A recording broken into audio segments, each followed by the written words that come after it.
All right, so ladies and gentlemen, last but not the least, a first-generation entrepreneur, Syed, set up LXL Ideas, Learning X Factor of Life, an organization that touches the lives of over 2 million children in South Asia through progressive initiatives using media. He's the promoter and publisher of Mentor magazine, India's most respected monthly print and online magazine focused on school leadership. His creation, School Cinema, is a revolutionary learning module on life skills taught using short films and thought-provoking workbooks. A chemical engineer, he has done his Entrepreneur Master's program from MIT Boston, is a qualified NLP practitioner and a master trainer from Dale Carnegie, USA. Syed Sultan Ahmed is a brilliant speaker, researcher, respected event manager, publisher, filmmaker, educational blogger, and biker. Please, please, please, please help me in welcoming on stage Syed Sultan Ahmed. Thank you. Good evening, ladies and gentlemen. Good evening. By nature, I happen to be a teacher, and we teachers love to listen to our students. So how are you doing this evening? I figured why they put me last in the speakers list, because they checked my college record. I used to be an outstanding student in college, standing outside the college more often. And I studied engineering, chemical engineering here in Bangalore University. And I studied a lot. Normally people study for 4, and I studied for 6 years. And I distinctly remember when I completed my 4th semester, which is after my 2nd year, I had a showdown with my mother. You know, Khandan ka naam was barbad. You know, Izzat was in the mitti. And, you know, I could do nothing right at those days. So I did what I thought was best. I joined politics. Yeah. And I was with student politics for a year. And remember, I wasted 2 years out of college. So the first year went with some very innovative work in politics, and I achieved nothing out of it. And in my 2nd year, I decided I'd do something better. I became an entrepreneur. I just started off, the only thing that I was good at, and that's the reason why I used to be outstanding, is because I spoke a lot in class. What do you do with a kid who talks too much? You just chuck him out of class, right?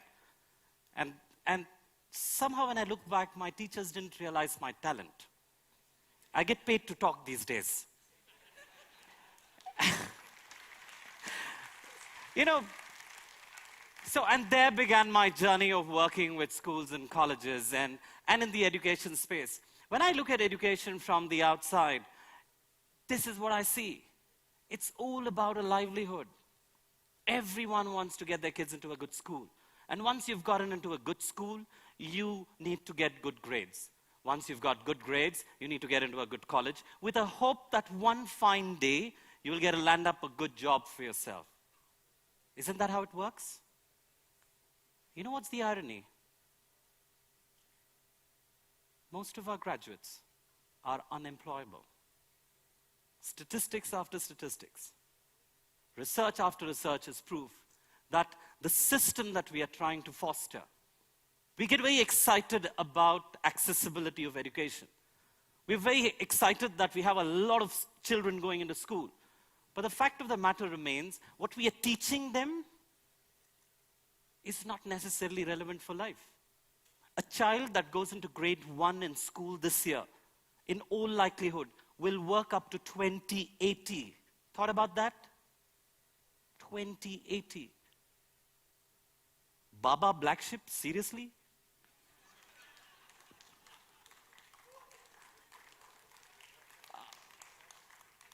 You know, in this entire process of getting our children educated, we forget that there's a life that they have to live. And there's no subject in our curriculum that's trying to cater to the life, and livelihood is just a small part of our lives. Now, think about this. Children need to learn to live a life, to know themselves. For example, you know, look at our educational system and how beautifully it fosters creativity, doesn't it? Wow, seriously? creativity and education are poles apart. And we all know about that. Let me talk about another interesting thing which our educational system does. It makes fantastic selfish beings out of all of us across the globe. From the time I started my education, it was my class, my books, my homework, my assignment, my test, my project, and my grades, my graduation, my job, my life.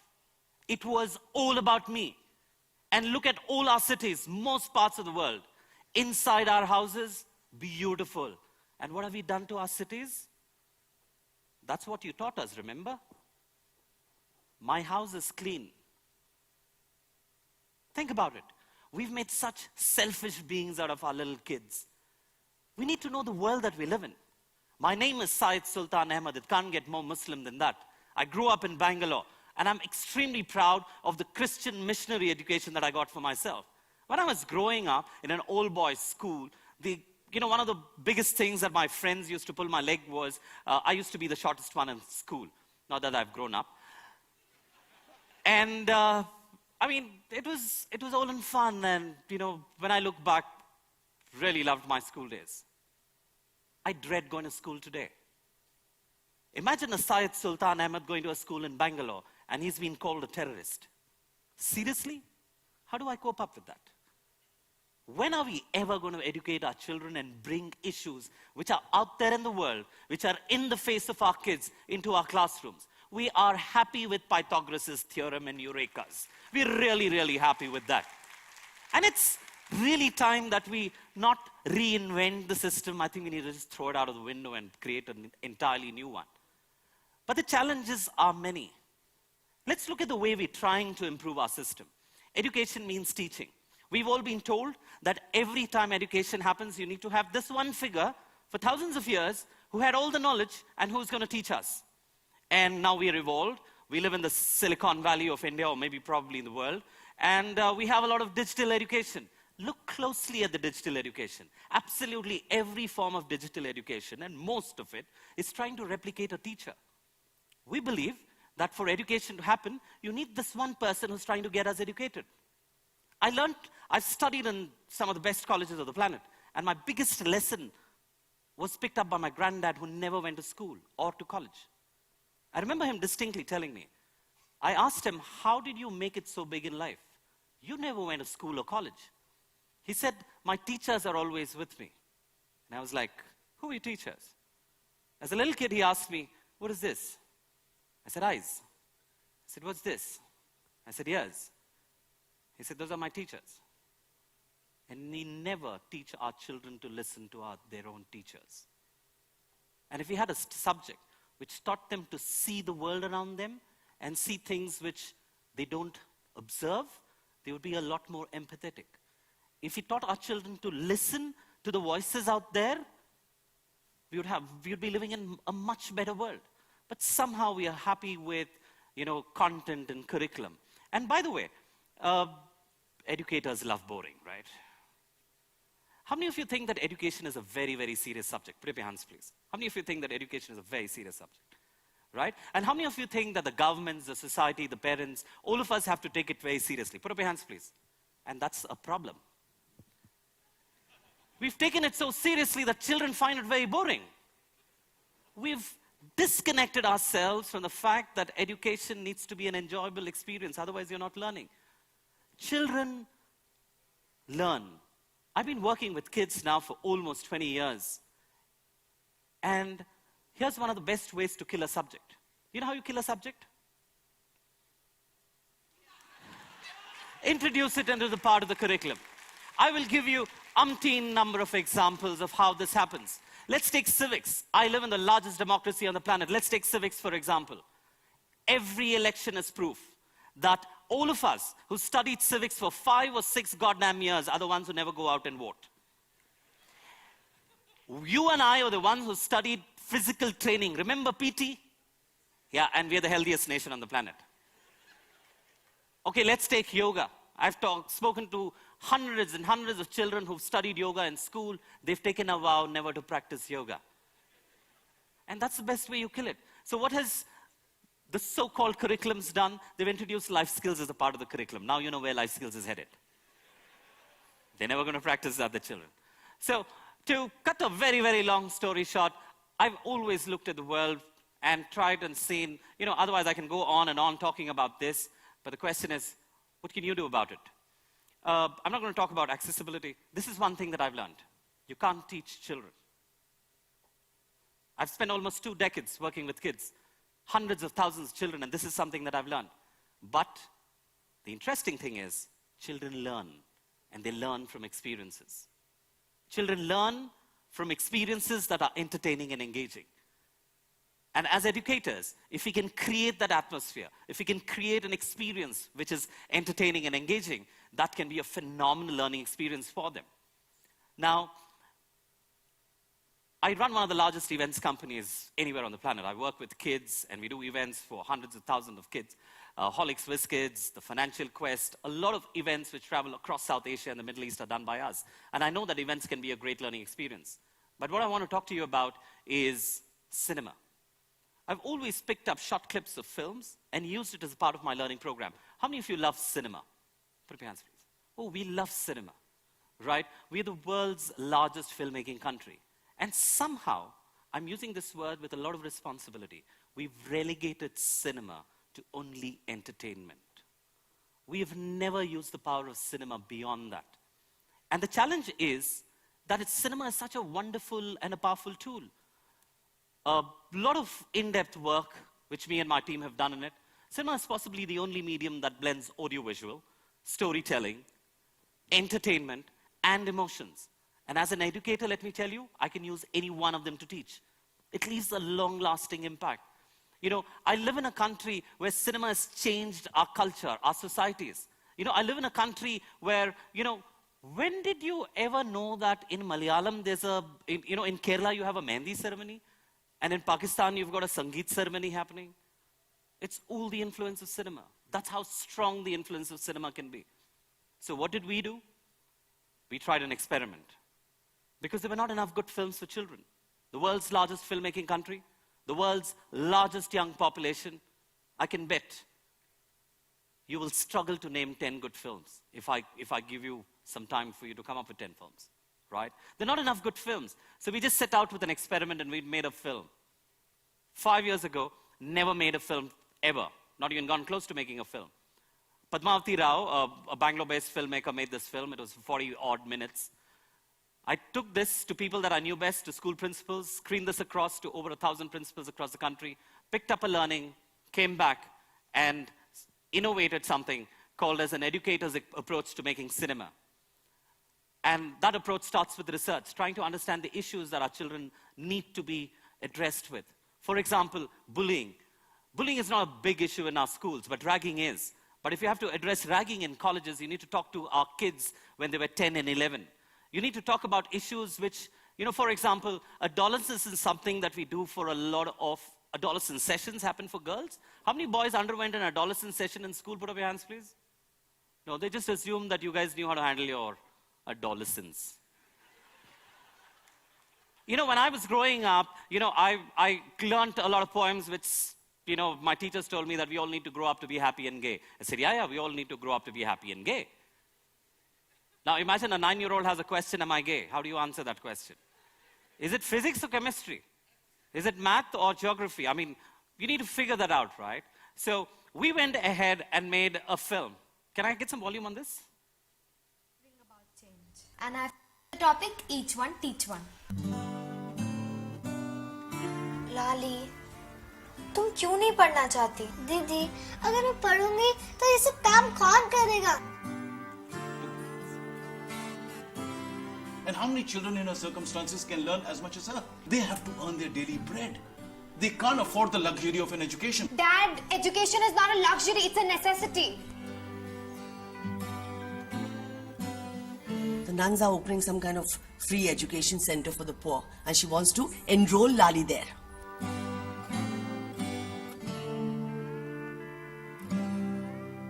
Why can't the Rajas and Sitas of the world educate at least one Lali?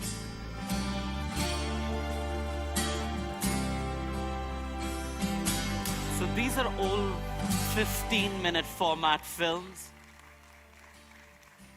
Imagine a situation in which in your moral science or your value education class, you watch a film for 15 minutes and you follow that up with a workbook that, and activities and projects which gets the meaning out.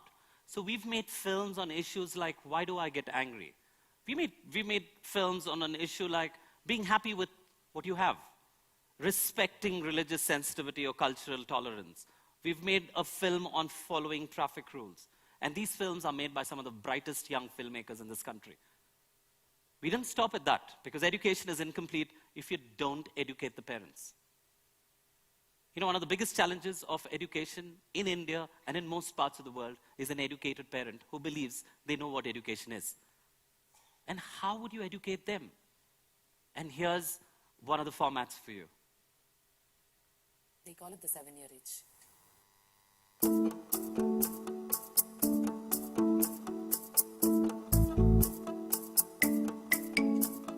Yes, I have changed.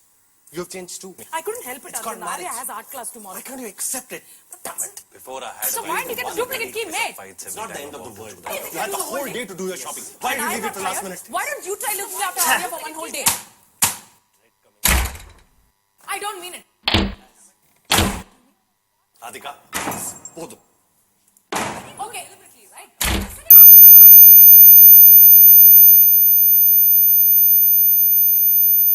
When America and Iraq fought, who paid the price?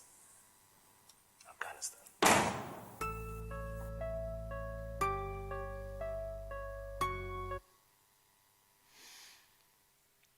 So films that teach parenting, issues like when parents are quarreling, how does it impact a child? How do children learn bad habits from parents? Specific issues which are so difficult to talk to kids and their parents. And we've made a lot of films for teachers as well. Lack of time, I'm just going to be skipping that, right?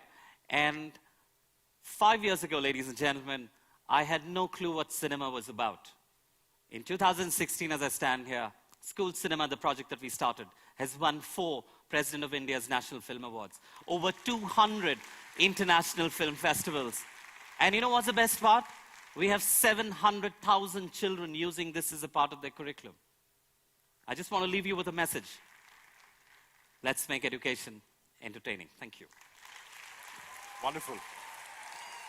That was indeed brilliant. Thank you. Sultan. I'm going to take another additional minute of your time, Sultan. Sultan, as we were Thank you. Indeed, fantastic. Thanks. Thank you very much. I'll request you all to kindly be seated. I'm basically asking Sultan to stay back for a quick question. Sultan, as we were discussing earlier today, you were talking about the future of education, of the difference between what it's going to be in the future and what it is today. If you could kindly elaborate for our audience as to what exactly do you have in mind and what exactly you would like to convey to our audience out there. I think very clearly, the good thing is they're not going to be schools the way they are today, right? So the schools and colleges that the way you see them today are not going to be around. What we'll be teaching them is going to be very, very different. For example, what we call as core scholastics, if children are playing sport or they're taking part in extracurricular activities, that's going to be the core of education.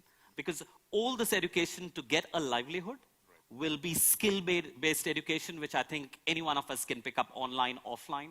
So to get a job, there are going to be different spaces for you to go. And to learn to live a life is what schools will be focusing on. It would be exciting spaces.